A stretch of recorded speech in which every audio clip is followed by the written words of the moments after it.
Welcome back to our Balmoral 2D baseball project that I'm working on.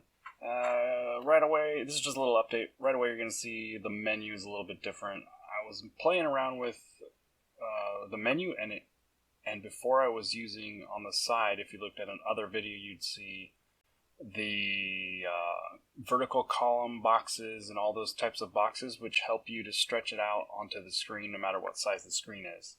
And those are great, but I was really having trouble and just kind of not liking the fact that I couldn't move stuff where I wanted it. It was a little bit awkward to use, so this might be temporary, but I've kind of gotten rid of those completely, and I'm not even really sure that I know how I want this screen to look, but I wanted a little bit more freedom with where I place things on the screen, so I got rid of that for now. So what else have we done? Well, it's still version 1. We haven't done anything else really with we haven't done anything else with our title screen other than that. Our game music text down here, I have that turned off because I have a weird bug going on that I haven't fixed yet, where this scene here will show up underneath my new scene. And it shouldn't be. I'm not sure why it's doing that. It's just another thing to work on. So we'll just leave that hidden for now to hide the mistake. Alright, let's open up another scene and see what we've done here. On the batting view, you can see that I've muted some of the colors. I changed the background because it was driving me crazy. The fence is now green just because it doesn't stand out quite as much, which is good. It's not such a glaring thing to look at when you're batting. Also, I've made the picture, I've gotten rid of that box. This still is a temporary animation, and that's not even my art, so it can't stay, but the box around it was driving me nuts. So I went ahead and I cleared out the excess garbage around him, so he looks like a normal batter now. Still a very few amount of frames in the batter animation, so he's very choppy. The pitcher is still choppy as well, but again, those are just stand-ins. Let's look at our field overhead scene here, and it's looking very crazy. I started playing around with this background here. I'm not sure what I want that to look like, because the problem is when you go ahead and hit, the camera kind of zooms in, and that's fine, and it shows you the field, but these edges here, I don't have any art there yet for as far as fans and what's behind the dugouts and stuff, so this is kind of just a stand-in image. I've also made this physics node here, and the whole point of this physics node was to make it so that when the ball is hit, let's go ahead and show this. That's the whole screen.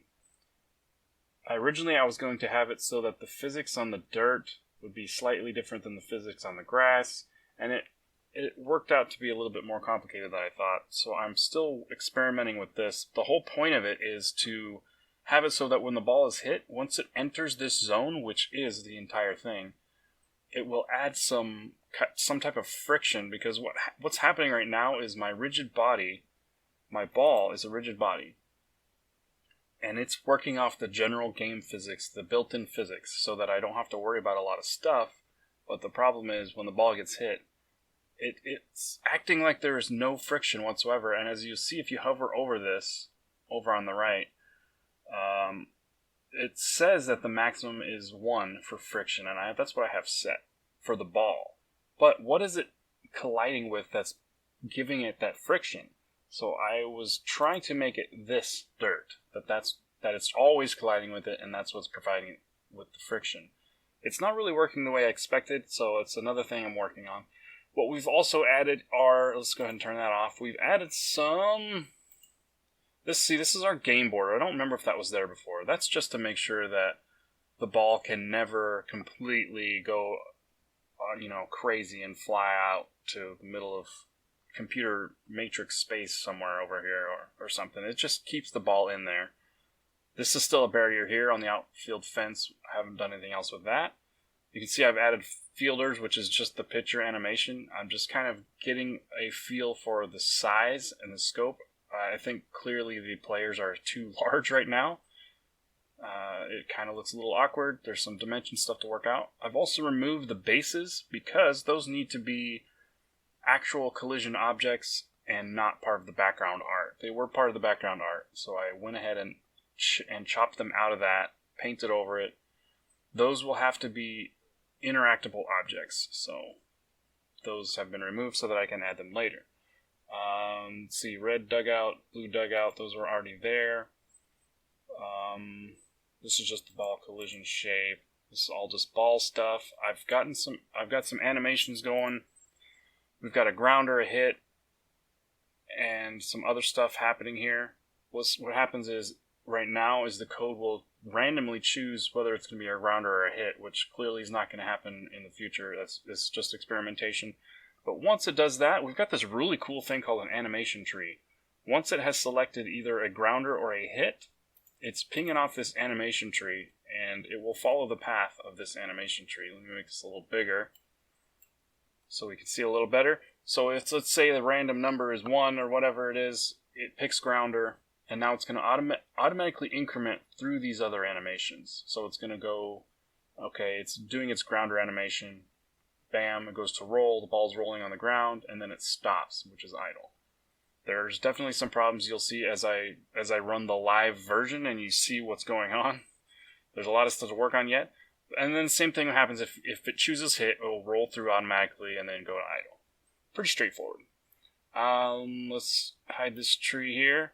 We've also got a spray chart, which I have turned off just so that I can see better. We'll go ahead and disable all these so you can see them one by one. So we've got these little collision areas, and this is going to help us detect, in theory, I have not made it all work yet, but in theory, it's going to help us detect when the ball is foul. So you can see that this is all where the foul area will be. These points can all be adjusted and fixed. I'm not too concerned about what this looks like right now. It's just a foul area. You've got right field. This will be for future computation as far as if you have a left-handed batter or if you have a right-handed batter who always hits to right field. It's going to give us hopefully some kind of a way in, an avenue in to make those adjustments computationally. So you have left field as well, and then you have center field, which covers the middle, and then there's also a home run zone, which is obviously this section here. Those are all just collision shapes so that we can detect things in the future. They currently don't do anything. So here's our defense. We've got all our fielders here. These are all instanced fielder scenes. So if we were to go ahead and click on this guy here, it brings us to the fielder scene, which right now is just a sprite and a collision shape. There's no animation to the texture. It's just a guy standing there right now. But it is instanced, or it's instantiated in this other scene in field overhead. More stuff to work out. There's a lot of work here, but so it is just this one fielder copy. So once I make changes here, it's going to affect every one of these fielders, which seems like the right thing to do.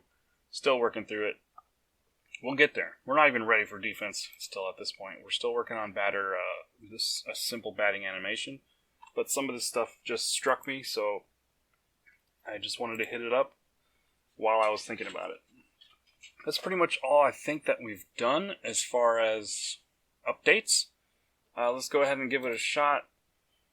Just another run through so we can see what it looks like. Go ahead and make it a large screen. And you can see that on the right, there is an issue with my backgrounds. And this is what I was talking about with the main menu here is it needs to scale to different screens. And right now, its maximum is, I think, 1920 or something. I'm not sure what the width I have on the original is, but it's not large enough because we have got this gray bar here, and I may have to make a giant mat or something that goes on the back. I'm not sure how to do that yet, but I do like the fact that the text is much bigger now that I've taken it out of those V-box containers, H-box containers, and all that. So there may be some other better way to make a menu. We'll figure that out. But the hovers all work. The play button works. Again, the options screen, I have all the stuff turned off, so it doesn't really matter. Quit button's still there, so let's go ahead and hit play. And you can see that the picture it looks much better, clearly. All the boxes not there anymore. But obviously the batter's still super choppy, and we're going to have to completely make objects from scratch. Now I'm looking at this batter. It's not only that he has to have an idle animation like right now, but we have to think about how the bat is connected. I'm looking at skeleton stuff that's in the Godot. There's quite a bit to be learned, which is the slowest part of this progress here. But we'll make it. We're getting there. Little by little. This is just a hobby project. There's no rush. I'm not trying to make money with this. So we can take our time and learn. So the picture is a little bit better now. Yeah, anyway. So let's see if we can get a hit so we can see what's going on with the hits. See, it picked a grounder, and it's rolling, but there's no friction. It just keeps on rolling. It's spinning very strangely, and it will not stop until you can see that it eventually does stop, but that's my code saying, okay, I've had enough. Just stop. Ball, stop. It's saying stop moving. And that's clearly my misunderstanding of how this is supposed to operate. It's something I need to learn.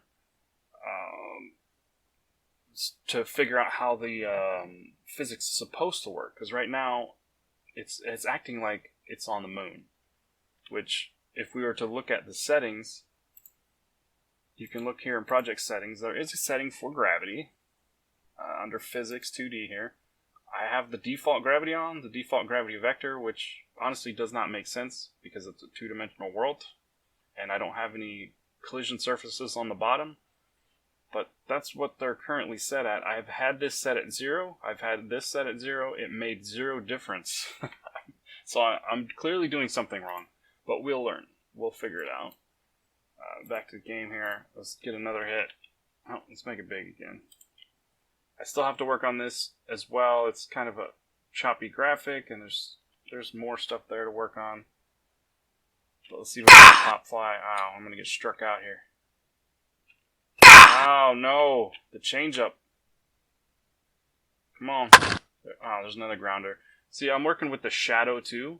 There is another bug on this animation where, even though I'm only picking a random number between 1 and 2, somehow I'm getting a third. And it's not queuing off my default. So you'll see the ball hover very strangely. I'm not sure what's going on there yet, either. There's another grounder. See, that one's kind of one of them. Why is the shadow big? Something strange going on there. That's the one right there. I'm not sure how that's hitting up, but I just want to hit it in the air. Come on, hit it in the air. Go back. Well, give me a pop fly here. There we go. See, I like the shadow here. It's showing us where the ball is.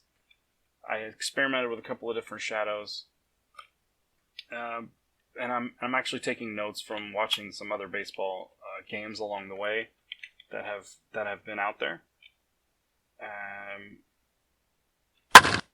But yeah, there's still work to be done on this batting animation, and it's being very slow. But again, I want to be very, very good with the batting part of this before I do a whole lot of crazy work with the AI and the fielding.